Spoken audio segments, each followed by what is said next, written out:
Hello hello hello hello hello बच्चों, क्या हाल चाल, क्या हाल चाल, क्या हाल चाल। सब बढ़िया।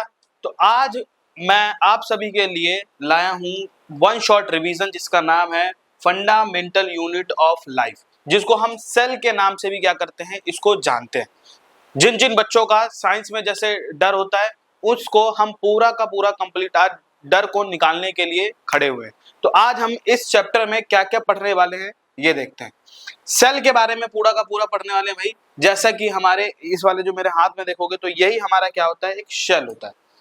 अब जो सेल होता है, सेल का क्या मतलब है? मेरा मानना है कि भाई जो भी चैप्टर बनता है, जैसे आप 9th क्लास में जो भी चैप्टर है, उस चैप्टर का कुछ ना कुछ सिग्निफिकेंस होगा, कुछ ना कुछ उसका मीनिंग होगा, और हम उसको क्यों पढ़ते हैं और क्यों जानते हैं।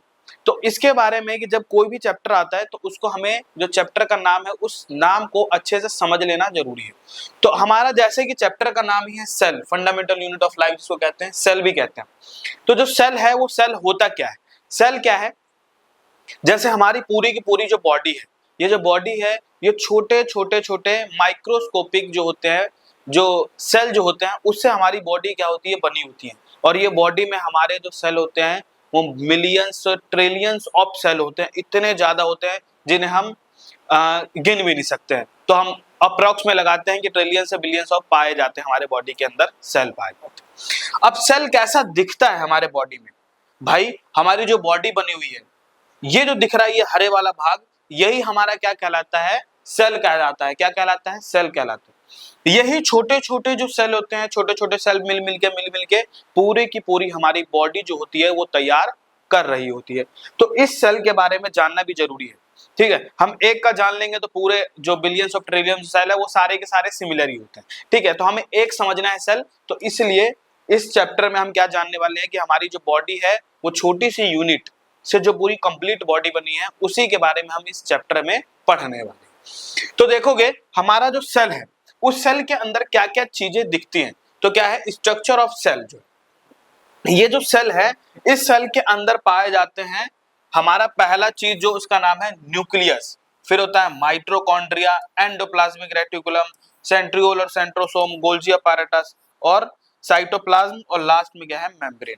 ये सारी हमारी सेल के अंदर पाई जाती है। घबराने वाली कोई भी बात नहीं है। अभी इसको पूरे के जो पूरे हैं, ये सारे जो टॉपिक हैं, इन सबको हम अच्छे से डिटेल में पढ़ने वाले हैं। ठीक है, तो ये हमारा, अब जैसा कि हम समझ लेते हैं कि भाई सेल में क्या क्या चीज पाया जाता है। तो देखो हमारा जो सेल होता है, सेल जो है वो क्या है, हमारी बॉडी बनी होती है, ऑब्वियस सी बात है, जैसा कि मैंने बताया। अब जैसा क्या है, हमारा जो बॉडी है, हमारा बॉडी जो होता है वो कई पार्टों में डिवाइड होता है। जैसे ऊपर वाला भाग जो हमारा है उसको हम कहते हैं ब्रेन, ये हमारा सर वाला भाग है, ब्रेन वाला भाग। और नीचे हमारा क्या है, ये मिडल वाला भाग है। फिर नीचे क्या है, और नीचे सबसे लोअर साइड पे हमारे पैर वैर हैं, टांग वांग लेग है। तो ऐसे क्या होता है, जैसे हमारे पूरे बॉडी को चलाने के लिए जो हमारा जो ब्रेन होता है, ब्रेन का मतलब हमारे जो सर जो होता है, ये पूरा ही क्या करता है, शरीर को कंट्रोल करता है। मान लो मेरे को कोई भी चीज लिखना है, चलना है, लिखना है, पढ़ना है, खाना है, पीना है, कुछ भी करना है, तो हमारा कौन देगा यहाँ पे रिस्पॉन्स, कौन करेगा, हमारा ब्रेन करेगा।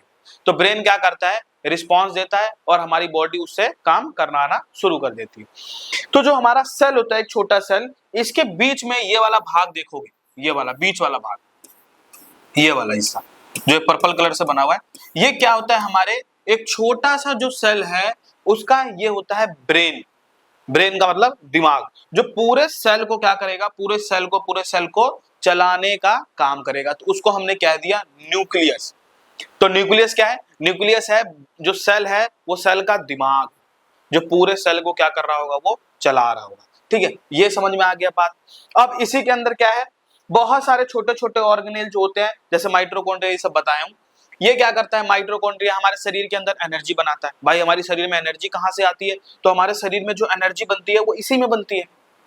समझ में आ गया बात? तो हमारे जो शरीर की जो सारी ऊर्जा है, जो भी चीज बनती है हमारे बॉडी में, जो भी रिएक्शंस होते हैं हमारे बॉडी के अंदर, खाना को डाइजेशन करना, कोई भी करना है, तो हमारा कौन काम करता है, यही छोटे छोटे सेल कर रहे होते हैं। ठीक है, इसको हम पढ़ेंगे भी आगे। देखो अब जैसा क्या जो सेल है, सेल होता क्या है, सेल दिखाया जैसे, सेल क्या है, व्हाट इज सेल? सेल को हम कहते हैं, cell is the basic and structure and functional unit of life. जो हमारी जो लाइफ है, जीवन है हमारा, वो क्या है, एक छोटी सी एक यूनिट है जो हमारे बॉडी में एक छोटा सा सेल है। वही छोटे छोटे सेल मिल मिल के पूरे बॉडी हमारी क्या होती है, बना रही होती है। ठीक है, तो हमने क्या कह दिया इसको, यूनिट कह दिया, किसकी, लाइफ की यूनिट जो हमारे बना रही होती है। अब देखोगे, बस इसको समझना है। अब उस सेल के अंदर क्या क्या चीज पाया जाता है, मोस्ट ऑफ ऑर्गेनेल। ऑर्गेनेल जब कभी भी बोलूं तो सेल के अंदर जो जो चीज छोटी छोटी पाई जा रही है उसको हम क्या कहते हैं, ऑर्गेनेल कहते हैं। तो पहला क्या है, सेल वॉल। सेल वॉल हो गया, endoplasmic reticulum, plasma membrane, cytoplasm और लाइसोसोम, न्यूक्लियस, माइटोकॉन्ड्रिया। ये सारे के सारे क्या है, हमारे सेल के अंदर छोटे छोटे ऑर्गेनेल्स हैं जो क्या कर रहे हैं, कुछ कुछ काम कर रहे होंगे। इतना बात पता चल गया। अब हमारी क्या है, जो सेल है वो सेल की खोज कैसे हुई और क्या किया, ये सारे के सारे साइंटिस्ट लोगों का क्या मानना था, उनका क्या ओवरव्यू था, उन्होंने क्या दिया सेल के प्रति, क्या बताया, तो वो सारे के सारे इसी में हम देखने वाले हैं। तो ये देखोगे यहाँ पे, ये है इंपॉर्टेंट बॉक्स जो आप सबको क्या करना है, इन तीनों को याद करना है। एक सबसे छोटा सेल जिसको हम कहते, भले छोटा, स्मॉलेस्ट सेल। स्मॉलेस्ट सेल हम किसे कहते हैं, प्लाज्मा मेम्ब्रेन, माइकोप्लाज्मा को कहते हैं। किसको कहते हैं, माइकोप्लाज्मा। और सबसे बड़ा सेल जो सेल होगा, एक बड़ा सेल जो होगा एक, वो किस में पाया जाएगा, ऑस्ट्रिच के एग में, जिसको कहते हैं शुतुरमुर्ग का अंडा। शुतुरमुर्ग का अंडा क्या है, लार्जेस्ट सेल। स्मॉलेस्ट सेल किसमें होता है, माइकोप्लाज्मा में। लॉन्गेस्ट, लॉन्गेस्ट का मतलब होता है लंबा, लार्जेस्ट का मतलब होता है बड़ा और लॉन्गेस्ट का मतलब होता है लंबा। तो लंबा जो होगा वो किसका होगा, न्यूरॉन सेल। जो हमारे ब्रेन के अंदर जो सेल होता है एक, वो लंबा होता है, बिल्कुल बहुत लंबा, तो उसे हम कहते हैं न्यूरॉन सेल कहते हैं। अब जैसे साइंटिस्ट ले, कई साइंटिस्ट, उन्होंने क्या अपना अपना ओवरव्यू दिया, अपना अपना क्या क्या थिंकिंग दिया, ये समझने के वाले। देखो, अब जैसे सेल के प्रति क्या क्या बताया, ये देखते हैं। तो पहला हमारे साइंटिस्ट आते हैं, उनका नाम है सर रॉबर्ट हुक साहब। कौन है, रॉबर्ट हुक। रॉबर्ट हुक क्या काम करता है, ये क्या करते हैं कि सुबह सुबह टहलते ये चले जाते हैं किसमें, गार्डन में चले जाते हैं। अब गार्डन में जाते हैं तो ये क्या करते हैं, बहुत सारे आसपास अपने पेड़ को देखते हैं। अब पेड़ को देखते हैं तो ये क्या करते हैं कि जो पेड़ का जो बाहर वाला तने वाला जो हिस्सा आता है, तना तो देखा ही होगा आपने, जो तना वाला जो हिस्सा आता है, जो ब्राउन ब्राउन कलर का होता है, वहां से क्या किया, छोटा सा टुकड़ा उसका काटा, पेड़ का। काटने के बाद लाया कहाँ पे, घर पे। और घर के अंदर उसके पास बहुत सारे माइक्रोस्कोप है। माइक्रोस्कोप तो जानते ही होगे आप सब, जिसको हम क्या करते हैं, मैग्नीफाइंग ग्लास होती है, उसके अंदर हम उसको किसी भी छोटे चीज को क्या करते हैं, बड़े करके देखते हैं। तो जो रॉबर्ट हुक है वो गया पेड़ के पास, अब पेड़ से छोटा सा उसका वहां से स्लाइस, छोटा सा कॉर्क काट के लाया, हिस्सा काट के लाया और अपने लैब में घर पे स्टडी किया, उसको देखा। तो देखा उसने, तो उसने क्या करा, पहली बार किसने खोज करी, सेल को जब पहली बार देखा उसने, किसने देखा, हमारे सर रॉबर्ट हुक ने। लेकिन उस सेल को जो देखा वो था मरा हुआ सेल, जैसे आप लोग मरे हुए हैं, ऐसे ही क्या था कि जो हमारी जो पहली बार जो सेल की खोज करेगी उसका नाम था डेड कॉर्क सेल। तो वो कौन सा था, डेड था, मरा हुआ था। तो रॉबर्ट हुक ने कब किया, 1665 में किसकी खोज की, ऑब्जर्व्ड डेड कॉर्क सेल की। मतलब पहली बार तो खोज की, लेकिन किसके की, मृत की। उसके बाद आते हैं 1674 में, मतलब 1674 में आते हैं एंटोन वॉन लुबेनहॉक। ये साइंटिस्ट है Anton van Leeuwenhoek. Anton van Leeuwenhoek ने 1674 में क्या करा, first to absorbed live cell in animals. जैसे जो भी जीवित प्राणी है, जो जिंदा है, उसके अंदर छोटे छोटे ये सेल पाए जाएंगे, और जो मृत है उसके अंदर एटम पाया जाता है। जैसे हम एटम और मॉलिक्यूल जो हमारा चैप्टर है उसमें हम पढ़ेंगे। तो सेल किस में पाया जाता है, जो लिविंग, जैसे एनिमल्स में पाए जाते हैं, प्लांट्स में पाया जाता है, हम लोग में पाए जाते हैं। तो ये क्या क्या पाया जाएगा, हमारा सेल पाया जाएगा। ठीक है, तो जो हमारे एंटोन वॉन लुबेनहॉक थे, इन्होंने किसकी खोज की, जीवित सेल की। एक जिंदा का खोज करना और मृत का खोज करना दोनों बात अलग होता है। जिंदा मतलब समझते हो ना, जो जीवित हो, जिंदा हो, जो चल फिर सकता हो, कुछ भी कर सकता हो, काम कर सकता हो अपना। और डेड कौन होते हैं, जैसे आप लोग मरे हुए आदमी, पढ़ने को बोले तो सीधा सोते रहते हैं, दिन भर सोते रहते हैं, दिन भर गेम खेलते रहते हैं, सब चीज करते रहते हैं। तो लिविंग का मतलब है जो आदमी जिंदा हो। तो जिंदा कौन से, तो जिंदा सेल की खोज किसने की, हमारे एंटोन वॉन लुबेनहॉक ने, जिसका लिविंग सेल की पहली बार खोज की। तो पूछा जाएगा पेपर में कि पहली बार डिस्कवरी किसने की सेल की, सर रॉबर्ट हुक ने। लेकिन ये पूछेगा कि पहली बार लिविंग सेल की खोज किसने की, तो हमारे एंटोन वॉन लुबेनहॉक थे। इतना बात पता चल गया। आगे देखो, आगे हमारे साइंटिस्ट आते हैं, उसका नाम है रॉबर्ट हुक। भले क्या है, वो तो रॉबर्ट हुक थे, ये रॉबर्ट ब्राउन है। ध्यान देखना है, वर्ड में ध्यान से देखना है कि देखोगे यहाँ रॉबर्ट हुक है, एच आ रहा है, लेकिन यहाँ देखोगे तो रॉबर्ट ब्राउन है। तो ब्राउन ने क्या करा 1831 में इन्होंने पहली बार खोज की किसकी, डिस्कवरी द न्यूक्लियस। न्यूक्लियस बताया हूं थोड़ी देर पहले कि हमारी जो बॉडी होती है, जो हमारे बॉडी को चलाने वाला जो ब्रेन है, ये ब्रेन क्या करता है, हमारे पूरे बॉडी को चलाता है। तो ऐसे ही पूरे सेल को चलाने वाला कौन होता है, हमारा न्यूक्लियस होता है। तो जो सेल जो होता है, सेल के अंदर जो न्यूक्लियस होता है ब्रेन, वो खोज किसने की, देखोगे बी फॉर ब्राउन और बी फॉर ब्रेन। पता चल गया बात। तो रॉबर्ट हुक ने तो क्या करा वहां पे डेड कॉर्क सेल की करी, लेकिन रॉबर्ट ब्राउन में क्या आ रहा है, बी सब, तो बी क्या होगा, ब्रेन, जिन्होंने क्या करा न्यूक्लियर सेल के जो ब्रेन है उसकी डिस्कवरी की। इतना समझ में आ गया बात। उसके बाद आते हैं 1838 या 1838 या 1839, दो भी लिख सकते हैं इसमें। 1838 और 39 में 1829 तो लोगों ने कहा कि भाई जो सेल जो होते हैं, ये तो तुम सबने बता दिया कि भाई सेल जो है ये लिविंग है, डेड है, ये सब है, लेकिन सेल काम क्या करती है, उसको ऐसा तो नहीं है घर में बिठाने के लिए रख रखा है या बॉडी में रखने के लिए ऐसे ही फालतू का रख रखा है, कुछ तो काम करता होगा वो, और कुछ काम करता है तो वो क्या काम करता है और वो कैसे बने हुए होते हैं। तो इन्होंने क्या करा, दो साइंटिस्ट आए, उनका नाम था, इधर लिख लो, उनका नाम है स्क्लेडन एंड स्वान। स्क्लेडन और स्वान दो साइंटिस्ट आते हैं। उन्होंने क्या करा, उन्होंने बताया कि observed that all plant are composed different kind of cell. कह रहा है कि जो हमारे जो प्लांट होते हैं और एनिमल्स होते हैं वो सारे अलग अलग प्रकार के सेल से मिलकर बने होते हैं, एंड फॉर्म्स टिश्यू। क्या बनाते हैं, टिश्यू को बनाते हैं। तो हमारे स्क्लेडन और स्वान ने ये काम किया। इससे आगे आता है हमारा, देखो ये पता चल गया भाई ओवरव्यू क्या थे। तो लोगों ने इंट्रोड्यूस किया, थोड़ी देर पहले यही बताया हूं। तो क्या करा, इंट्रोडक्शन ऑफ सेल, जो सेल होता है उसका क्या इंट्रोडक्शन है। तो देखो जैसा कि मैंने बताया कि रॉबर्ट हुक ने किसकी खोज की, डेड कॉर्क सेल की खोज की। किसकी खोज की और कब की, 1665 में फर्स्ट टाइम की। इतना समझ में आ गया बात। आगे देखो एंटोन वॉन ल्यूवेनहॉक, इन्होंने क्या करा, फर्स्ट टाइम शो किया किसको, डिस्क्राइब द लिविंग सेल इन 1674 में। तो पहली बार सेल की खोज किसने की, रॉबर्ट हुक ने। लेकिन मृत सेल की किसने करी, मृत वाले मतलब डेड तो रॉबर्ट नहीं किया, लेकिन लिविंग सेल की किसने की, एंटोन वॉन ल्यूवेनहॉक। ल्यूवेन में एल आ रहा है तो एल का मतलब होता है लिविंग। तो नाम से याद कर सकते हो भाई, जैसे ब्राउन में आया, ब्राउन में बी फॉर ब्राउन और बी फॉर ब्रेन, जिन्होंने सेल के ब्रेन को खोज करा, मतलब न्यूक्लियस की खोज की। अब यहाँ देखो एंटोन वॉन ल्यूवेन, एल आ रहा है, एल का मतलब इन्होंने लाइव सेल की खोज की, लिविंग सेल की। और लिविंग सेल कौन था यहाँ पे, लेकिन इनमें क्या था, थोड़ी सी क्यूरियोसिटी।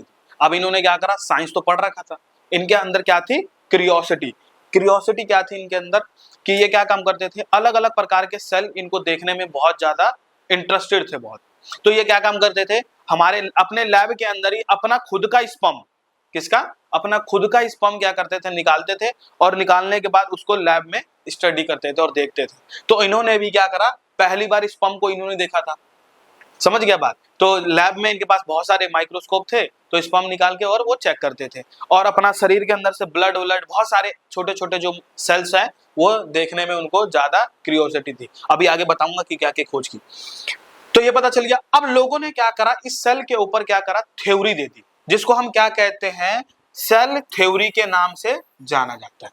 सेल थ्योरी में कौन कौन था, जैसे बताया, cell theory was formulated by skeleton ने कब दी, 1838 में, एंड स्वान ने कब दी, 1839 में। तो कहा जाएगा कि भाई सेल थ्योरी किसने दी, सेल थ्योरी के जो देने वाले थे वो दो साइंटिस्ट थे, एक था स्केलेटन और एक थे स्वान। इतना बात पता चल गया। तो इन्होंने क्या करा, सेल थ्योरी तो दी।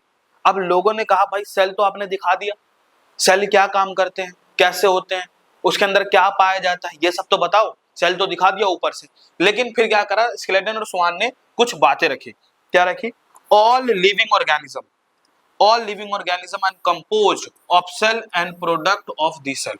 मतलब दुनिया की जो सारी जो लिविंग ऑर्गेनिज्म है, जो जिंदा है, जो चल फिर सकती है, जैसे प्लांट होते हैं, एनिमल्स होते हैं, हम लोग हैं, ये सारे क्या करते हैं, चल फिर सकते हैं।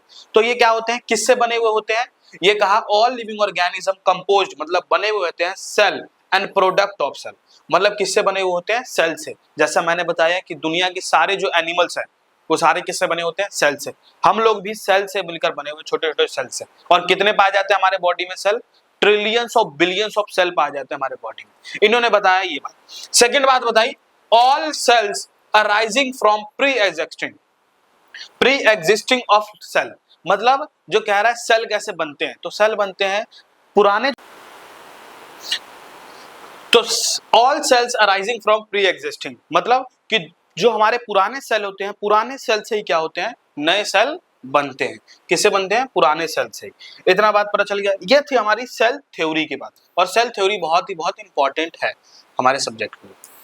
अब यहाँ पे क्या है, जो हमारे जो सेल्स होते हैं, हमारे सेल के अंदर बहुत सारी चीजें पाई जाती हैं। अब उनकी फुल फॉर्म आपको क्या करना है, ये पूरा का पूरा जो यहाँ पे सारे सिस्टम है भाई, ये सारे जो पॉइंट्स हैं, इसको एक पेज पे लिखना है और इसको याद करना है पूरा।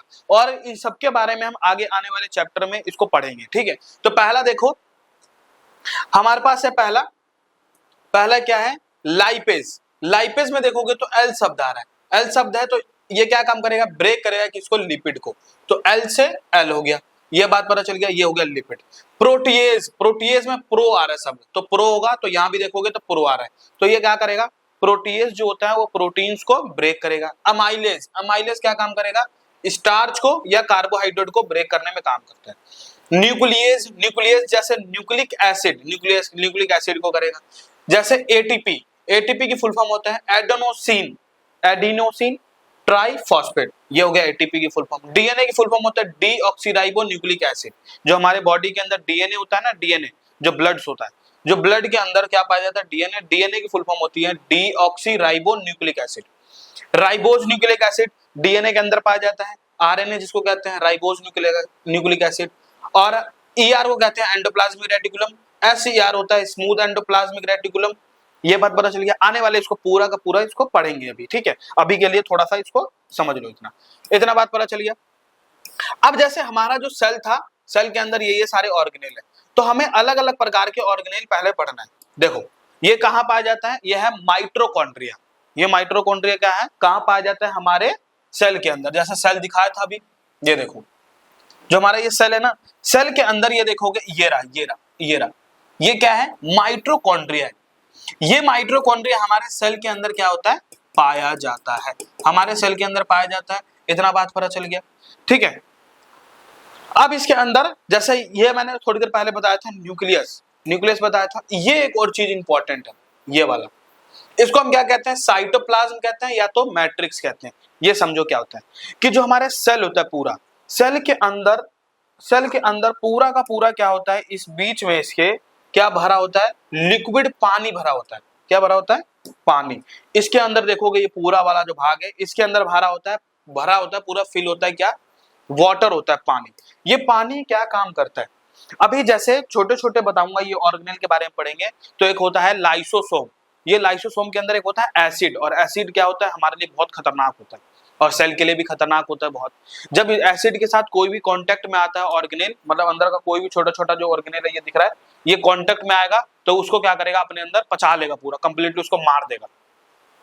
तो इसके सेल के अंदर क्या होता है? वाटर फिल होता है। जैसा कि मान लो कि भाई, जैसे हमारे पास ये बैग है, अब जो बैग है, इस बैग के अंदर मान लो मैं स्कूल जाता हूँ, इसमें टिफिन ले रखा है। अब टिफिन के अंदर रखेंगे तो ऐसे से हम तो हिलाएंगे इसको, मान लो सेल मूव करेगा, हमारा बैग मूव करेगा, तो इसके अंदर जो भी ऑर्गेनेल है, टिफिन ऊपर हो गया, जो टिफिन क्या करेगा? एक दूसरे में टकराएगा और आवाज करेगा, मतलब कुछ दिक्कत की होगी, नॉइज पोल्यूशन होने लग जाएगा। तो ऐसे क्या होता है? इसके अंदर जो वाटर फिल होता है कि छोटे छोटे जो ऑर्गेनेल है एक दूसरे में क्या हो? टकराए ना, टकरा देंगे तो दिक्कत हो जाएगी, ठीक है, तो एक दूसरे डिस्टर्ब हो जाएंगे। तो ये यहाँ पे वाटर जो होता है वो इसलिए फिल होता है।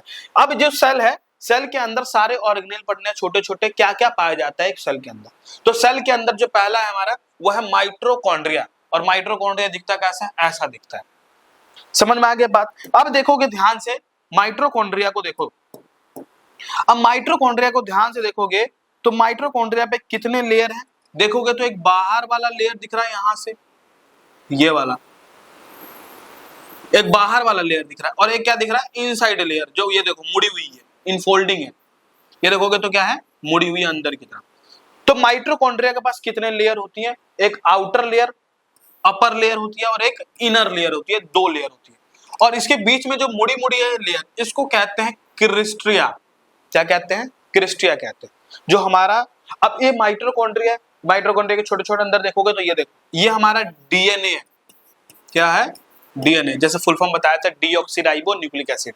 उस पेज को याद कर लेना एक बार, लिख के एक पेज पे, और एक पेज पे लिखो, कहीं दीवार पे चिपका दो, जहां पे रोज सुबह सुबह उठोगे तो उसको देख सकते हो। तो देखोगे तो इस माइटोकॉन्ड्रिया के अंदर क्या है? क्रिस्टिया है, अपर लेयर है, इनर लेयर है, और बीच में पाया जाता है छोटे छोटे डीएनए पाए जाते हैं। तो ये क्या काम करते हैं? अब जो माइटोकॉन्ड्रिया है ये क्या करते हैं? हमारे बॉडी के अंदर एनर्जी बनाते हैं। जब कोई भी खाना खाते हैं तो खाने को हम क्या करते हैं? डाइजेशन से जाते हैं, उसको तोड़ते रहते हैं, काटते काटते काटते छोटे पीस हो जाते हैं। अब जो हमारा जो फूड होगा, फूड पार्टिकल होगा, वो यहीं पे जाएगा और यहाँ जाएगा, और इसके अंदर से क्या बनेगी? उस फूड से एनर्जी निकलेगी। तो एनर्जी बनाने के लिए, शरीर में जो एनर्जी बनती है हमारी, कोई भी काम करने के लिए एनर्जी बनती है, वो कौन बनाता है? हमारा ये माइटोकॉन्ड्रिया बनाता है। तो देखो माइटोकॉन्ड्रिया है क्या, समझते हैं। तो माइटोकॉन्ड्रिया क्या है? Mitochondria is also known as power house of the cell. Power house, power house का मतलब समझते हो ना, कि हमारे आसपास जब लाइटें आती हैं तो छोटे छोटे देखोगे तो पावर हाउस, ट्रांसफार्मर टाइप बने होते हैं, तो वहां से क्या आती है? हमारी एनर्जी आती है, बिजली आती है। तो इसी को क्या कह दिया? माइटोकॉन्ड्रिया को हम क्या कहते हैं? Power house of the cell कहते हैं। और ये क्या काम करता है? Production of energy. क्या करता है? एनर्जी को प्रोडक्शन करता है in the form of ATP. ATP क्या है? हमारी एनर्जी है। जो एनर्जी निकलेगी बॉडी में, वो एनर्जी हमारी एटीपी, जिसकी फुल फॉर्म थी एडेनोसिन ट्राइफॉस्फेट। इतना बात पता चल गया। आगे, ये डबल मेम्ब्रेन बाउंड ऑर्गेनेल है। ये हमारे सेल के अंदर कितनी इसके ऊपर लेयर होती है? 2 लेयर होती हैं, एक आउटर लेयर और एक इनर लेयर, मतलब डबल लेयर हो गई। ये बात पता चल गया। ये हो गया हमारा माइटोकॉन्ड्रिया, खत्म हो गया। ठीक है, अब माइटोकॉन्ड्रिया हो गया, तो आने और आगे क्या है? आगे है लाइसोसोम। समझो लाइसोसोम। अब लाइसोसोम जो है हमारे बॉडी में क्या काम करता है? तो lysosome is also known as suicidal bag of the cell. Lysosome क्या है? हमारे सेल का सुसाइडल बैग। जैसे कि मान लो कि हमारे पास एक कंपनी है। कंपनी क्या है? कंपनी। अब उस कंपनी में क्या होगा? एक मालिक होगा जो सभी वर्कर्स को क्या करेगा? काम करवाएगा और उस कंपनी को आगे चलाएगा। तो जैसा कि सेल जो होता है, उस सेल के अंदर जो भी काम करवाने हैं वो तो न्यूक्लियस रिस्पॉन्स करता है, और ये जो लाइसोसोम है ये क्या काम करता है कि भाई कोई सेल के अंदर जो भी सारे ऑर्गेनेल है छोटे मोटे, क्या सही से सब काम कर रहे हैं? नहीं कर रहे हैं। जो नहीं करेगा वो क्या करेगा? अपने अंदर लाएगा, और इसके अंदर पाए जाते हैं एसिड। ये एसिड से क्या करेगा? उसको मार देगा, खत्म कर देगा। तो जो भी सेल के अंदर बंदा काम नहीं कर रहा, तो ये लाइसोसोम क्या करेगा? उसको अपने अंदर लाएगा और उसको मार के खत्म कर देगा, मतलब उसको इनगल्फ कर लेगा, इनगल्फ करने के बाद उसको खत्म कर देगा बिल्कुल कहानी जड़ से। अब एक ऐसा भी हो सकता है, एक प्रोबेबिलिटी, कि मान लो पूरा सेल ही काम नहीं कर रहा। तो पूरा सेल नहीं कर रहा तो पता क्या करता है? लाइसोसोम अपने आप फट जाता है पूरा, और फट जाएगा तो सारा जो एसिड है पूरे सेल के ऊपर बिछड़ जाएगा। सेल जो है एसिड के कांटेक्ट में आने से क्या हो जाएगा? सारे जो सेल है वो खत्म, तहस नहस हो जाएगा और सारी खत्म हो जाएगी। तो जैसे कंपनी में मालिक ही मान लो पूरे कंपनी को खत्म ही कर देता है, तो वहां पे कोई वर्कर भी नहीं बचेगा, तो पूरा सिस्टम ही खत्म हो जाएगा उसका। तो लाइसोसोम भी कुछ ऐसा ही काम कर रहा होता है। इसको कहते हैं सुसाइडल बैग। मान लो पूरा सेल काम नहीं कर रहा तो अपने आप को क्या कर लेगा? सुसाइड कर देगा, फाड़ देगा पूरा। टू हेल्प द कीप, ये क्या काम करता है? The cell clean and dissolve system. ये कहता है disposal system and foreign particle as well as worn out. ये क्या काम करता है कि कोई भी फॉरेन पार्टिकल, कोई अलग बंदा आ गया और वो काम नहीं कर रहा है या कुछ भी ऐसा चीज है, तो वो क्या करेगा? क्लीन करने का मतलब एक तरह से क्या कर सकते हैं? डस्टबिन की तरह काम करता है। जैसे हमारे घर में डस्टबिन होता है, डस्टबिन क्या काम करता है कि आप कोई भी वेस्ट मटेरियल जो घर का वेस्ट बढ़ता है, जैसे पन्नी, सब्जी का छिलका उलका, सारा क्या करते हैं? हम उसको डस्टबिन में डिपॉजिट कर देते हैं। ऐसी क्या काम करता है? लाइसोसोम भी एक डस्टबिन की तरह एक्ट करता है। They are single membrane bound organelle. ये क्या होता है? माइटोकॉन्ड्रिया में डबल होता है, लेकिन इसके अंदर लाइसोसोम में कितने होते हैं? सिंगल होते हैं। It contain hydro enzyme of active acid pH. देखो, hydrolytic enzyme active in acid pH, मतलब इसके अंदर जो एसिड होता है वो काफी ज्यादा स्ट्रांग होता है। वो क्या काम करता है कि सारे ऑर्गेनेल को मारने में काम करता है। ये क्या करता है? Formation by Golgi apparatus. कौन बनाता है इसको? गोल्जी बनाने वाला इसका आदमी है। ये लाइसोसोम कौन बनाता है? गोल्जी बनाता है। तो देखो ये माइक्रो क्या बोलते हैं, ये हमारे पास क्या है? यही लाइसोसोम है। लाइसोसोम के अंदर बीच में क्या पाया जाता है? एंजाइम पाया जाता है, इसके बीच में एसिड पाया जाता है। ऐसा दिखता है हमारा कौन? लाइसोसोम। इतना बात पता चल गया, खत्म हो गया। जैसा कि मैंने बताया गोल्जी, गोल्जी क्या काम करता है? गोल्जी ही लाइसोसोम को बनाता है। कौन बनाता है? गोल्जी ही लाइसोसोम को बनाता है। तो गोल्जी क्या काम करता है? देखो गोल्जी कुछ ऐसा है, टेढ़ा मेढ़ा सा दिखता है। देखो कितने सारे टेढ़े मेढ़े, ऐसे ऐसे ऐसे सांप की तरह। तो ये क्या है? टेढ़े मेढ़े होता है। गोल्जी कुछ ऐसा दिखता है। ये क्या काम करता है? हमारे शरीर के अंदर जो भी फूड वूड है, एनर्जी है, तो ये क्या करेगा? उसको सबको स्टोर करके रखेगा, अपने अंदर भरने का काम करेगा।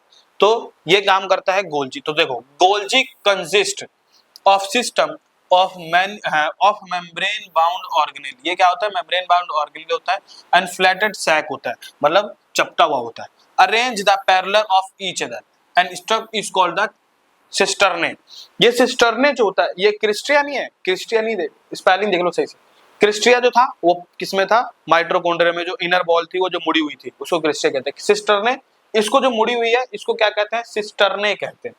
तो Golgi apparatus is also known as packaging material in the cell. Cell के अंदर क्या काम करता है कि जो भी पैकेज वैकेज काम करता है, मतलब हमारे शरीर में जो भी एनर्जी प्रोटीन्स ये सब बनते हैं, वो इसको क्या करता है? अपने अंदर पैकेजिंग करने का काम करता है, स्टोर करने का काम करता है। कौन? गोल्जी काम करता है। फॉर्मेशन ऑफ लाइसोसोम, यही क्या करता है? लाइसोसोम को बनाता है। जिसके पास एसिड था, बहुत खतरनाक था, जो अपने आप में फट जाता है लाइसोसोम, वो यही बनाता है।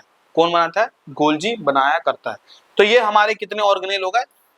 ऑलमोस्ट हमने कितने ऑर्गेनेल पढ़ लिए? 3 ऑर्गेनेल पढ़ लिए। अब जैसे क्या है, सेल तो हमने पढ़ लिया। सेल क्या होता है? Cell is the structural and functional unit of life. भाई इसको रटना है, याद करना है कि वर्ड कोई भी पूछ ले आपसे कि भाई बताओ व्हाट इज सेल, तो cell is the structural and functional unit of life, जैसे पहले लिखा था। इतना हो गया। सेल को हमने 2 पार्ट में डिवाइड कर रखा है, किसी में प्लांट सेल होगा और किसी में एनिमल सेल होगा। तो आपको कितना याद, कैसे याद करना है प्लांट सेल और एनिमल सेल? देखो इधर जो हमारा है ये क्या है? हमारा प्लांट सेल। इधर क्या है? Animal cell. इतना बात पता चल गया, प्लांट सेल और एनिमल। इधर प्लांट है, उधर एनिमल सेल। तो आपको C4 याद करना है। किससे? C4। तो देखो पहला C का मतलब क्या है? यह है पहला C, यह है दूसरा C, यह है तीसरा C और ये चौथा C। कितने C हो गए? 4 C हो गए। अब 4 C है तो पहला C का मतलब क्या होता है? Cell wall is present. यहाँ पे क्या होता है? Cell wall present. और सेल वॉल का मतलब कि जो सेल के जो बाहर वाला जो हिस्सा है, बाहर जो सेल है, जो ये बीच में जो सेल है, इसके बाहर एक क्या होती है? आउटर एक लेयर होती है, उसको क्या कहते हैं हम? सेल वॉल कहते हैं, जो उसको सुरक्षा प्रदान कर रहा होता है। जैसे क्या है कि जैसे हम लोग क्या करते हैं, हमारा जो शरीर है, बॉडी के ऊपर क्या करते हैं? हम कपड़ा पहनते हैं। कपड़ा पहनते हैं, ये क्या है? बॉडी को कवर करने का काम करता है। तो ऐसे ही क्या होता है? सेल को कवर करने वाला जो होता है उसको कहते हैं हम सेल वॉल कहते हैं। इतना बात पता चल गया, मतलब एक तरह से दीवार। और ये बहुत ज्यादा दीवार जो होती है वो हार्ड होती है। इतना बात पता चल गया। Chloroplast, chloroplast is present. Chloroplast पढ़ा होगा छोटी क्लास में कि भाई शरीर में जो एनर्जी बनती है, मतलब क्या बोलते हैं, हमारे नहीं प्लांट्स में, प्लांट के अंदर जो भी ऊर्जा बनती है वो कहाँ बनती है? किचन कहते हैं इसको। ये जो क्लोरोप्लास्ट के अंदर ही क्या होता है? पेड़ का खाना बनता है। फिर है सेंट्रल वैक्यूल इज प्रेजेंट। यहाँ पे क्या होता है? Central vacuole. देखोगे तो यहाँ पे ध्यान से देखो, ये प्लांट सेल है, इसके अंदर कितना बड़ा सा पाया जा रहा है? क्या ये देखो इतना बड़ा पाया जा रहा है। क्या पाया जा रहा है? वैक्यूल पाया जा रहा है। ये क्या काम करता है कि जो भी फूड वूड है प्लांट्स के अंदर वो स्टोर करने का काम करता है। कौन? यही वैक्यूल। तो क्या काम करता है? फूड स्टोरेज करता है। ये फूड स्टोर करता है। समझ में आ गया बात? फूड स्टोर करता है। और चौथा क्या है? Centriole and centrosome is absent. जब प्लांट होता है, प्लांट के अंदर सेंट्रियोल और सेंट्रोसोम अब्सेंट होता है। जैसा कि क्लास 8th में जैसा कि मैंने पढ़ाया होगा, जो हमारा ये गुणसूत्र होता है, पता नहीं याद है तुम सबको? नहीं है। ये जो गुणसूत्र है क्रोमोसोम, इसके अंदर क्या पाए जाते हैं?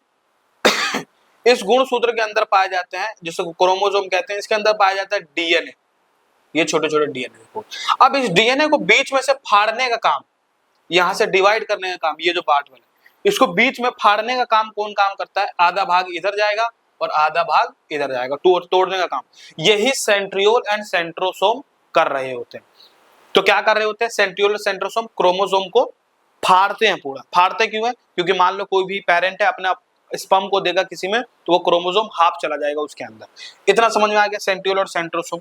और सेम क्या है इस प्लांट का उल्टा है यहाँ पे, किसमें, एनिमल्स में। देखोगे यहाँ सेल वॉल क्या है, प्रेजेंट, तो यहाँ सेल वॉल क्या है, अपसेट। इसके ऊपर कोई भी लेयर नहीं होती बाहर की, जैसे एनिमल्स के अंदर कोई भी बाहर की लेयर नहीं होती है। देखोगे क्लोरोप्लास्ट यहाँ पे किचन, खाना बनता है, लेकिन यहाँ पे क्लोरोप्लास्ट क्या होता है, खाना नहीं बनाता है, क्योंकि हम लोग जो खाना है वो हाथ से खुद से बनाते हैं घर में। लेकिन जो प्लांट है उसको तो कोई ऐसा तो नहीं है कि वहां पे कढ़ाई वढ़ाई लेके गया और वहीं पे बनाना शुरू कर दिया पूरा। तो यहाँ पे कोई भी क्लोरोप्लास्ट नहीं होता है, यहाँ प्रेजेंट होता है। सेंट्रल वैक्यूल यहाँ पे लगभग अब्सेंट होता है, छोटा सा सेंट्रल वैक्यूल होता है, लेकिन हम लोग उसको नेग्लिजिबल मानते हैं, उसको होता नहीं है। ठीक है, हमने लिख दिया। सेंट्रियोल और सेंट्रोसोम यहाँ पे क्या होता है, प्रेजेंट होता है। देखो क्रोमोसोम किस में पाया जाता है, हम लोग में पाया जाता है, तो हम लोग में जो फाड़ने का काम करेगा हमारे अंदर ही तो होना चाहिए ना सेंट्रियोल और सेंट्रोसोम। प्लांट के अंदर क्रोमोसोम नहीं होते, वहां पे थोड़ी कोई गैमेटामेट बनता है, स्पर्म और ओवा, तो हमारे शरीर के अंदर ही बनता है। ठीक है, हमारे मेल के अंदर स्पर्म बनता है और फीमेल के अंदर ओवा बनती है। ये होगा हमारे plant cell and animal cell. इससे पूछे जो प्लांट सेल है और एनिमल सेल, इसके डिफरेंस पूछना बहुत पूछता है सीबीएसई, चाहे क्लास 9th में सबसे अहम टॉपिक माना जाता है प्लांट सेल एनिमल सेल, इसको ध्यान से पढ़ना। अब हमारे पास क्या है, ये प्लांट सेल एनिमल सेल हो गया। अब हमारे जो सेल जो होते हैं, सेल के अंदर जैसे बताया कि छोटे छोटे पाए जाते हैं ऑर्गेनेल। ऑर्गेनेल में कौन है, तो हमारे कितने टाइप्स के ऑर्गेनेल होते हैं और उसके अंदर किस में मेम्ब्रेन पाया जाता है, किसी में पाया नहीं जाता, ये समझने वाले। इसको सीधा सीधा आपको क्या करना है, याद करना है। तो देखो जो ऑर्गेनेल है इसमें होता है double membrane bound organelle. Double membrane में कौन आता है, पहला आता है हमारा डबल मेम्ब्रेन, जैसे माइटोकॉन्ड्रिया। माइटोकॉन्ड्रिया में कितनी लेयर होती है, 2 लेयर होती है। क्लोरोप्लास्ट में भी कितनी लेयर होती है, 2। और न्यूक्लियस, न्यूक्लियस कौन होता है, सेल का जो बीच वाला हिस्सा है उसको न्यूक्लियस कहते हैं। तो माइटोकॉन्ड्रिया में कितने लेयर, 2 लेयर। क्लोरोप्लास्ट में जो प्लांट के अंदर जो खाना बनता है किचन में, उसमें कितने लेयर होते हैं, उसमें भी 2 लेयर। न्यूक्लियस में कितने लेयर, 2 लेयर। सिंगल लेयर किसमें पाया जाता है, सिंगल लेयर मतलब एक ही लेयर, वो होगा लाइसोसोम और गोल्जी अपैरेटस। इतना समझ में आ गया। और मेम्ब्रेनलेस, मेम्ब्रेनलेस का मतलब होता है कि ऐसा ऑर्गेनेल जो सेल के अंदर पाया जा रहा है उसके अंदर कोई भी क्या बोलते हैं, लेयर नहीं पाया जाता। तो राइबोसोम में नहीं होता, माइकोप्लाज्मा नहीं होता, और सेंट्रियोल और सेंट्रोसोम जो क्या काम करता है, हमारे क्रोमोसोम को फाड़ने का काम करेगा। सेंट्रियोल और सेंट्रोसोम, इसके अंदर कोई भी लेयर नहीं पाया जाता। इससे भी आपको याद करना ही करना है। ठीक है, ये हो गए हमारे कुछ ऑर्गेनेल्स हो गए। अभी थोड़ी देर पहले मैंने बताया था वैक्यूल। प्लांट के अंदर देखोगे तो जो वैक्यूल होता है, कहां गया प्लांट सेल एनिमल सेल, देखो plant cell and animal cell, ये हमारा प्लांट सेल और वो सामने क्या है, एनिमल सेल। देखोगे प्लांट के अंदर जो बड़े बड़े प्लांट होते हैं उसके अंदर खाना क्या होगा, ज्यादा ही बनेगा। पेड़ के अंदर खाना हमेशा ज्यादा बनता है, किसके कंपेयर में, हमारे में। तो हम लोग तो क्या करते हैं, खाना कम बनाते हैं और कम भी खाते हैं। तो प्लांट जो है वो बड़ा होता है। अब बड़े के लिए जितना बड़ा प्लांट है उसमें उतना ज्यादा बड़ा खाना बनेगा। तो खाना बनेगा, इसका मतलब स्टोर करने वाला भी जो जगह है या कोई चीज जो उसका होगा, क्या बोलते हैं, स्टोर करने वाला जो भाग है उसको कहते हैं हम वैसे वैक्यूल कहते हैं। वो वैक्यूल क्या होना चाहिए, बड़ा होना चाहिए, तभी तो स्टोर कर पाएगा खाना, इतना ज्यादा खाना बनेगा, नहीं तो खाना तो बाहर ही निकल जाएगा। तो वैक्यूल जो है वो प्लांट में क्या होता है, बड़ा होता है, और हमारे अंदर खाना जो होता है कम स्टोर होता है। तो हम क्या, हमारे वैक्यूल क्या होता है, हमारे शरीर में छोटा होता है। ये समझ में आ गया, प्लांट सेल एनिमल सेल में वैक्यूल। वैक्यूल क्या होता है, प्लांट में बड़ा होता है और हमारे में छोटा होता है। ये समझ में आ गया बात। तो देखो वैक्यूल क्या होता है, ये तो गोल्जी अपैरेटस है। वैक्यूल क्या है, वैक्यूल कहाँ गया, वैक्यूल वैक्यूल वैक्यूल, ये रहा वैक्यूल। देखो वैक्यूल क्या है, वैक्यूल आर स्टोरेज सैक। ये क्या करता है, स्टोर करने का, for solid and liquid material of membrane bound organelle. Membrane bound जो होता है, मेम्ब्रेन बाउंड जिसके ऊपर लेयर होती है, उसके अंदर क्या काम करता है, स्टोर करने का काम करता है, जैसे खाना पीना को। Central vacuole is some plant में occupy 90% of the cell volume. Cell जो होता है, सेल का 90% हिस्सा वो कौन कवर करता है, यही कवर करता है वैक्यूल। भाई खाना ज्यादा बनेगा तो स्टोर भी ज्यादा ही करेगा, तो उनका स्टोरी करने का काम कर होता है, किसका? वैक्यूल का। ठीक है, ये हो गया। अब देखोगे स्मॉल साइज इन एनिमल्स, जैसे हम लोग में एनिमल्स के अंदर क्या होता है? स्मॉल साइज होता है वैक्यूल का, क्योंकि खाना कम बनता है। Large size in plant, large size होता है किसमें? प्लांट में।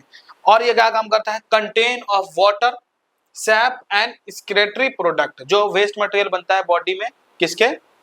प्लांट के, उसको स्टोरेज करने का काम करता है। ये जैसे कि दिख ही रहा है प्लांट के अंदर क्या दिख रहा है? ये वैक्यूल। वैक्यूल कहाँ है? ये रहा। देखोगे ये वैक्यूल क्या है? बहुत 90% हिस्सा कवर करता है, और 90 कर रहा है तो ये सबसे ज्यादा सेल में, एक तो 90% कवर कर रहा है और कवर कर रहा है उतना, तो ये क्या काम करता है? फूड को स्टोर करने का काम करेगा। ये हो गया खत्म, डेट सेट। ठीक है, अब आगे देखते हैं कुछ ऑर्गेनेल। जैसा कि हमने कौन कौन से ऑर्गेनेल पढ़ लिया? माइटोकॉन्ड्रिया पढ़ लिया, गोल्जी पढ़ लिया, वैक्यूल पढ़ लिया, लाइसोसोम पढ़ लिया, और ये हो गया प्लांट सेल, एनिमल सेल। और तो इसके कुछ क्वेश्चन देख लेते हैं यार, समझ गया? कुछ क्वेश्चन देख लेते हैं। जैसा कि देखोगे यहाँ पे, देखो तो ये इसमें सीबीएसई ने पहले भी पूछा गया है। किसमें? सीबीएसई में। सीबीएसई में पहले पूछा है describe the role played by the lysosome is why are there terms suicidal bag. क्यों सुसाइडल बैग कहा जाता है? How do they perform and their function, उसके क्या फंक्शन है? बहुत आसान सवाल है कि भाई लाइसोसोम क्या होता है। तो देखो lysosome is membrane bound organelle. Membrane होता है, कितने मेम्ब्रेन होता है? सिंगल मेम्ब्रेन होता है। फिल होता है डाइजेस्टिव एंजाइम, जो क्या करता है? किसी भी ऑर्गेनेल को वेस्ट डिस्पोजल सिस्टम होता है, इसको क्या करता है? उसको अपने अंदर इनगल्फ करने का काम करता है, या तो मारने का काम करेगा, या किसी भी सेल को अपने अंदर लाएगा और क्लीन कर देगा, पूरे सेल को मार ही देगा पूरा, या तो अपने आप को सुसाइड भी कर देगा। और क्यों? इसके अंदर क्या होता है? As well as bomb out, ये अपने आप को फाड़ भी सकता है, फट सकता है, और ब्रेक करता है complex substance into the smallest substance में। ये हो गए हमारे किसके? लाइसोसोम के। ठीक है, ये इजी इजी सवाल वैसे पूछे गए हैं। और देखोगे ध्यान से, ये देखो माइटोकॉन्ड्रिया क्या है? Why mitochondria are also known as power house of cell. Power house कौन सा? बिजली घर। क्या है? जिसको हम बिजली घर भी कहते हैं हिंदी में। तो बिजली घर में क्या है? माइटोकॉन्ड्रिया कैसा होता है? ऐसा होता है, देखो जैसे पहले ही बताया। तो mitochondria is also known as power house of the cell होता है। Mitochondria have a two layer lining covering होती है। ठीक है, मेम्ब्रेन की कवरिंग होती है। दिस इनर लेयर इनफोल्डिंग होती है and increasing of surface area, और एटीपी प्रोडक्शन होता है। मतलब माइटोकॉन्ड्रिया के अंदर क्या होता है? एनर्जी बनती है। ये हो गया इजी इजी। और एनर्जी कैसी होती है? एनर्जी का फॉर्म कैसा होता है? जिसको कहते हैं एटीपी। और एटीपी के लिए मैंने वो जो अभी करवाया था टेबल, उसके ऊपर फुल फॉर्म लिखा है एडेनोसिन ट्राइफॉस्फेट। ये किसे क्या कहते हैं? एनर्जी करेंसी कहते हैं। ठीक है, अब देखोगे vacuole. Define vacuole are storage house. जो वैक्यूल होता है उसको डिफाइन करना है। तो वैक्यूल क्या काम करता है? वैक्यूल आर स्टोरेज सैक होता है, फॉर सॉलिड लिक्विड मटेरियल होता है। और सॉलिड जो वैक्यूल होता है, वैक्यूल जो स्मॉल साइज इन एनिमल्स, और क्या बोलते हैं, स्मॉल साइज होता है एनिमल्स में। Cell will plant cell have very large vacuole. जो प्लांट में होता है वो लार्ज वैक्यूल होता है। और central vacuole and some plant, जो सम प्लांट के अंदर क्या होता है? May be occupy 90% of the volume. जो वॉल्यूम होती है वो सेल के अंदर, प्लांट सेल के अंदर वो 90% को कवर करती है। ठीक है, ये इजी हमारे सवाल हो गए। कुछ सवाल भी देख लिया हमने। ठीक है, अब कुछ एमसीक्यू सवाल देखोगे, बहुत आसान है, ध्यान से देखो। Which organelle, which cell organelle power house of this cell. Power house कौन है हमारे सेल का? तो बहुत आसान है भाई, लाइसोसोम क्या है? सुसाइडल बैग होता है। तो पावर हाउस होता है हमारा माइटोकॉन्ड्रिया। कितना इजी सवाल था। और क्लोरोप्लास्ट राइबोसोम तो पढ़ा नहीं है। ये हो गया। अब ध्यान से देखो, who is known as suicidal bag of the cell. Suicidal bag कौन होता है? हमारे सेल जो होता है सुसाइडल बैग, वो लाइसोसोम ही होता है। कितना इजी सवाल है, और ये पहले पूछा भी गया है पीवाईक्यू में। और कुछ क्वेश्चन देखो। लाइसोसोम को, which cell organelle lysosome formed in this cell. Form कौन करता है लाइसोसोम को? तो बताया था अभी, लाइसोसोम को बनाने वाला होता है गोल्जी अपैरेटस। गोल्जी अपैरेटस क्या करता है? गोल्जी इसको बनाता है। देखो अगला क्वेश्चन है, which cell organelle act as a brain of the cell. कौन सा ऑर्गेनेल जो होता है वो दिमाग होता है? क्या होता है? ये इंपॉर्टेंट है, दिमाग होता है। अभी थोड़ी देर पहले मैंने बताया था न्यूक्लियस, कि भाई पूरे सेल को चलाने के लिए क्या चाहिए? एक, जैसे हमारे बॉडी को चलाने के लिए दिमाग चाहिए, ऐसी सेल को चलाने के लिए कौन काम करता है? न्यूक्लियस करता है। समझ में आ गया बात? और क्वेश्चन लगता है कि हो जाएगा इसमें, और हो जाएगा, हो जाएगा, हो जाएगा, हो जाएगा, ये सब तो होगा नहीं। हाँ ये हो सकता है। देखो, सेल वॉज डिस्कवर्ड बाय, अब इसमें लिविंग न डेड बोला है, लिविंग भी नहीं बोला और डेड भी नहीं बोला, तो आपको फर्स्ट टाइम बताना है कि भाई सेल की डिस्कवरी किसने की। फर्स्ट टाइम किसने की है? तो हमारा रॉबर्ट हुक था, रॉबर्ट हुक। लेकिन लिविंग सेल यहाँ पे लिखा होता तो एंटोन वॉन ल्यूमेन हो जाता। तो पहली बार सेल की खोज किसने की? रॉबर्ट हुक ने खोज करी। अगला ये भी कर सकते हो, देखो, which scientist discovered live cell, मतलब क्या है, लाइव सेल, लाइव सेल की खोज किसने की? इस ये तो इतना आसान है, ल्यूवेन हॉक ने किया। डेड कॉर्क सेल की खोज की रॉबर्ट हुक ने, और ल्यूवेन हॉक ने किसकी खोज करी थी? लिविंग सेल की। और रॉबर्ट ब्राउन ने की थी न्यूक्लियस की, ब्रेन जो था न्यूक्लियस। और न्यूटन तो यहाँ पे है ही, न्यूटन तो फिजिक्स में, बायो में कहां से आ जाएगा। ये हो गया। और हो सकता है सवाल, ये देखोगे तो ये हो सकता है, Golgi apparatus is necessary in the cell for, जो गोल्जी apparatus है वो नेसेसरी क्यों है हमारे सेल के अंदर? तो ये क्या काम करता है? प्रोटीन सिंथेसिस तो करता ही नहीं है। रेस्पिरेशन, क्या ये सांस लेता है? नहीं। तो ये क्या काम करता है? पैकेजिंग ऑफ प्रोटीन, मतलब प्रोटीन को पैकेजिंग काम करता है, मतलब स्टोर करने का काम करता है। फोटोसिंथेसिस में तो क्लोरोप्लास्ट करता है, तो यहाँ तो हो ही नहीं सकता, तो एलिमिनेशन मेथड से उसको कर सकते हैं। और अब पढ़ेंगे आगे, आगे आगे आगे देखो, ये हो जाएगा, ये हो जाएगा।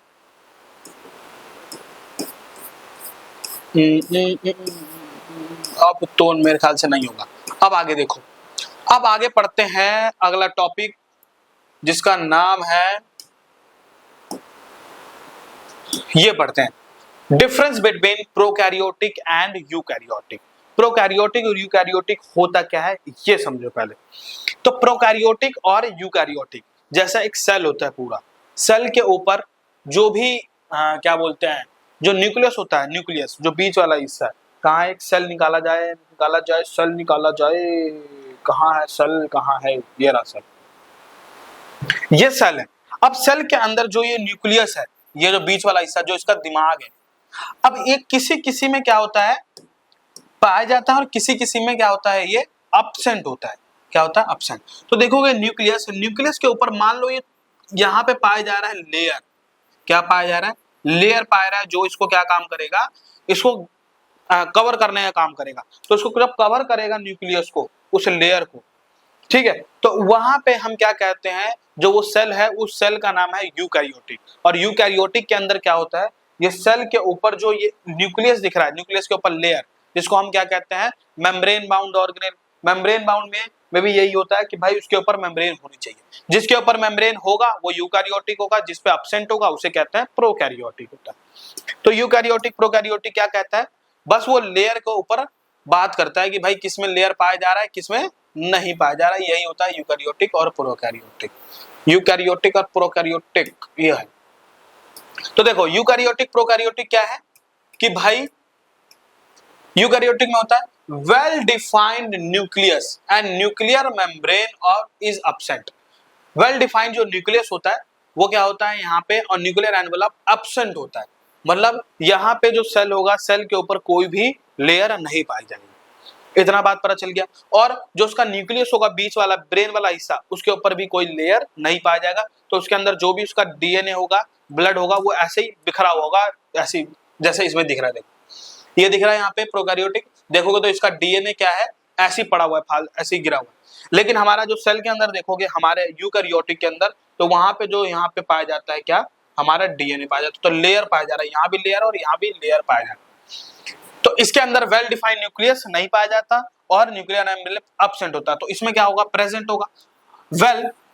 Well defined nucleus and nucleus membrane क्या होता है, यहाँ पे प्रेजेंट होता है। ठीक है, अब ये क्या है, all prokaryotic have a cell wall surrounding the cell wall membrane और एक्सेप्ट माइकोप्लाज्मा।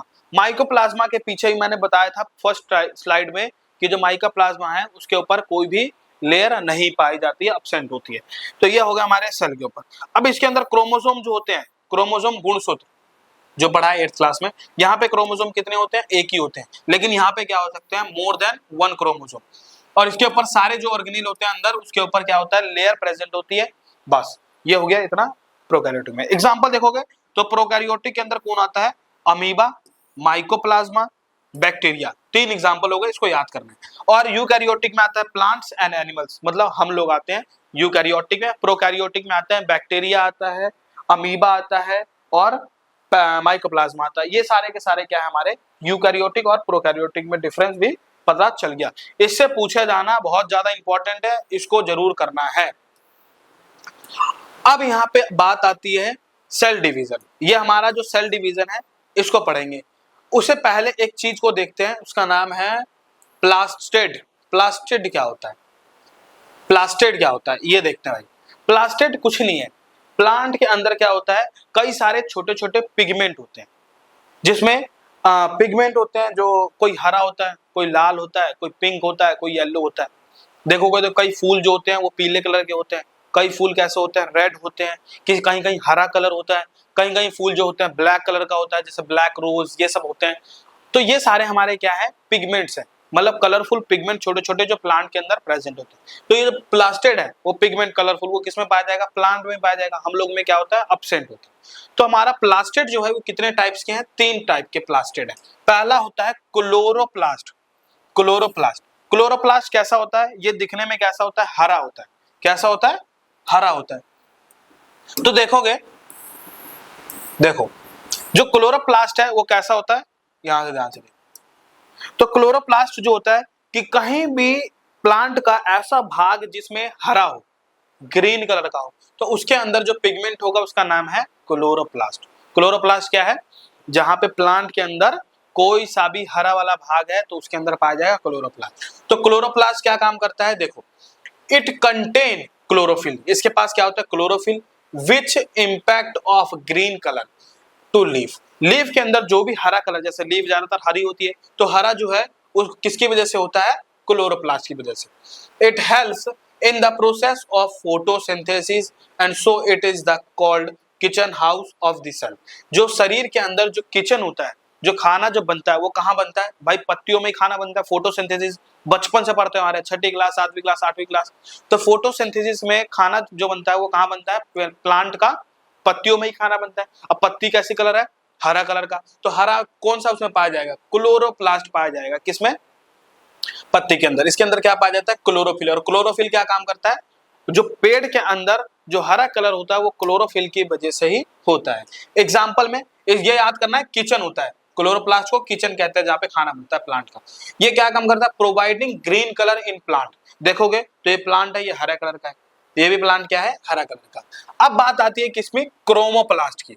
तो क्रोमोप्लास्ट क्या है? These are coloured plastid except green. Green को छोड़कर जो भी कलर होते हैं प्लांट के अंदर, पीला कलर, लाल colour, green colour, purple colour, कुछ भी फ्लावर हो या कुछ भी भाग है, तो उसके अंदर कौन सा पिगमेंट पाया जाएगा? क्लोरो मतलब क्या? क्रोमोप्लास्ट पाया जाएगा। ये क्या काम करता है? This impact colour to fruit and flower. जो फ्लावर जो होता है, जैसे रोज, रोज का कलर रेड क्यों होता है? रेड होता है क्रोमोप्लास्ट की वजह से। और बहुत सारे, जैसे जैस्मीन का कलर, जैस्मीन का कलर कैसा होता है? व्हाइट कलर का होता है। तो उसमें कौन सा पाया जाएगा? क्रोमोप्लास्ट ही पाया जाएगा। तो providing of colour in plant, जैसे देखो रोज का फूल, ये फ्लावर दिख रहा है हमारे पास, लोटस का, इन सब में कैसा? Pink colour. तो ये सारा किसकी वजह से होता है? क्रोमोप्लास्ट की वजह से। अब क्या है? ल्यूकोप्लास्ट। ल्यूकोप्लास्ट में आता है, इसके अंदर कोई भी पिगमेंट नहीं पाया जाएगा, तो इसमें बोलेंगे हम कलरलेस। कलरलेस में इसमें कोई भी कंटेन कलर नहीं होता। तो दीज आर व्हाइट और कलरलेस। क्या है? दीज आर व्हाइट और colourless and found in non photosynthetic tissue of this plant. Plant के अंदर ऐसा भाग जिसमें कोई भी कलर वलर नहीं है, तो उसके अंदर क्या होगा? वो ल्यूकोप्लास्ट के अंदर यही होता है, ल्यूकोप्लास्ट ही होता है। तो ये नॉन फोटोसिंथेटिक होता है, ये खाना वाना फोटोसिंथेसिस नहीं कर सकता। जैसे तो ये क्या काम करेगा? कुछ तो करेगा। तो ये क्या काम करता है? स्टोरेज करता है। क्या करता है?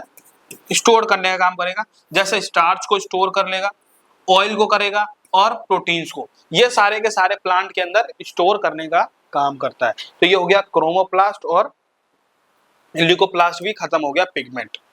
ठीक है, अब पढ़ते हैं लास्ट टॉपिक है, उसका नाम है सेल डिवीजन। क्या है? Cell division. एक मिनट रुको।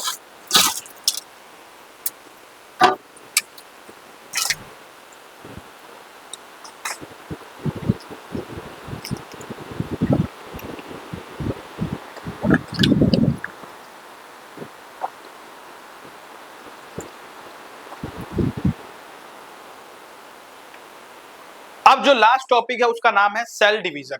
सेल डिवीजन दो टाइप के होते हैं, एक होता है माइटोसिस और एक होता है मियोसिस। हमारे बॉडी के अंदर जो भी सेल होते हैं, जो ट्रिलियंस और बिलियंस ऑफ सेल, वो तो डिवाइड करते हैं तो उसके अंदर दो चीज हो सकता है, एक माइटोसिस और एक मियोसिस।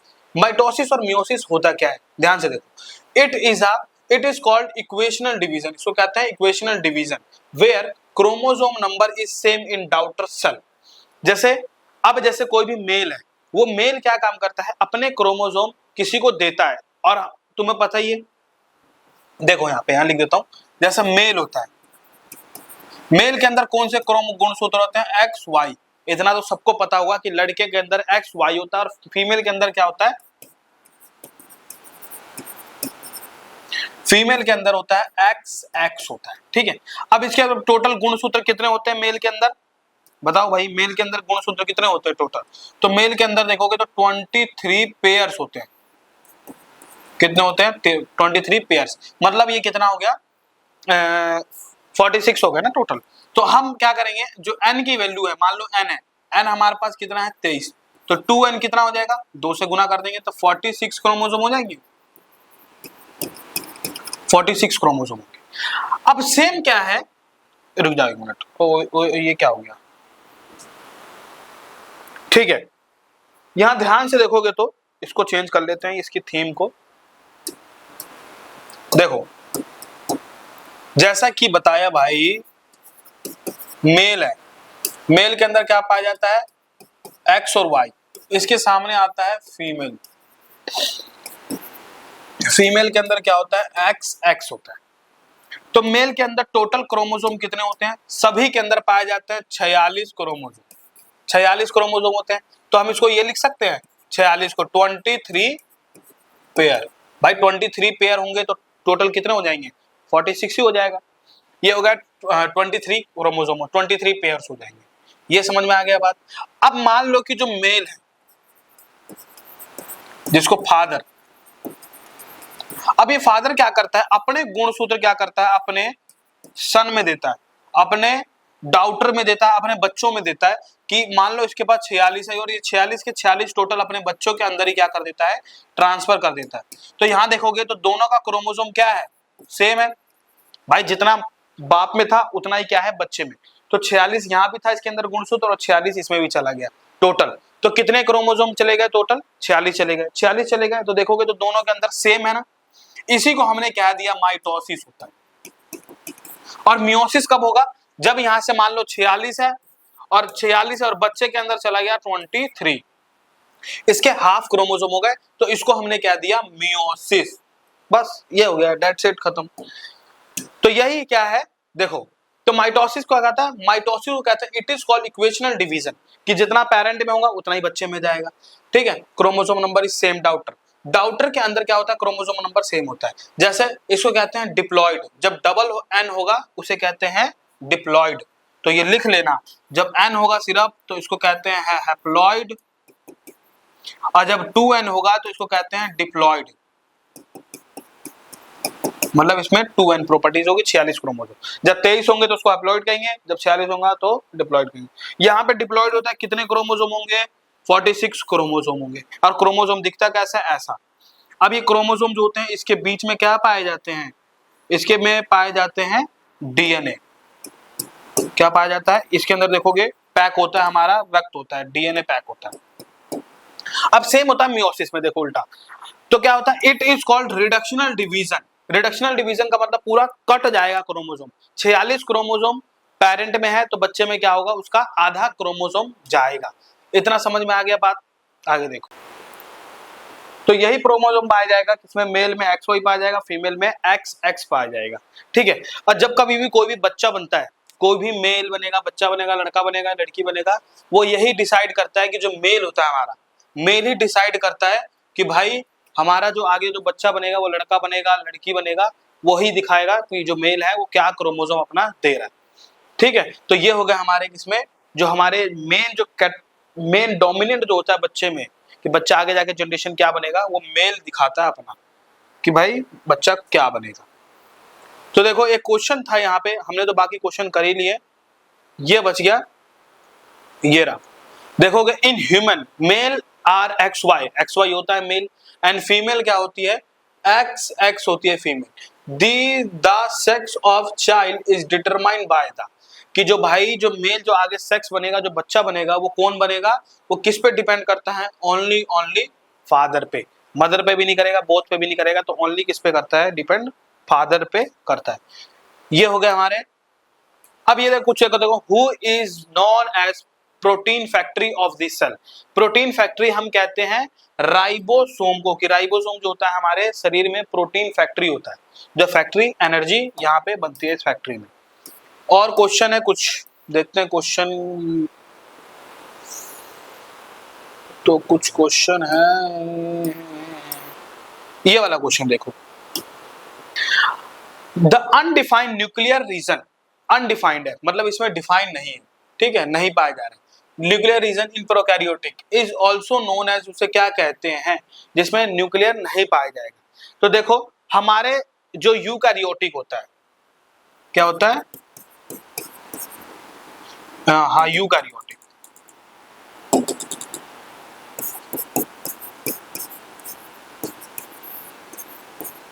यूकैरियोटिक और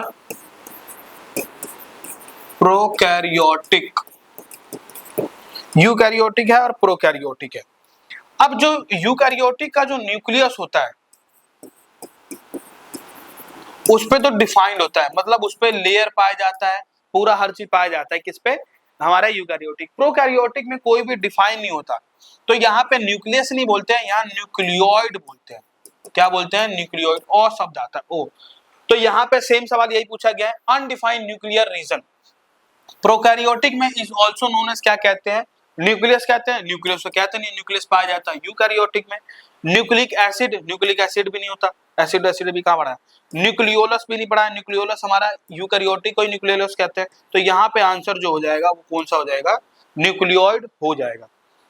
तो हमारा जो चैप्टर है वो चैप्टर है, यहाँ पे क्या हो जाता है, जो cell the unit of life है वो पूरा का पूरा कंप्लीट हो जाता है।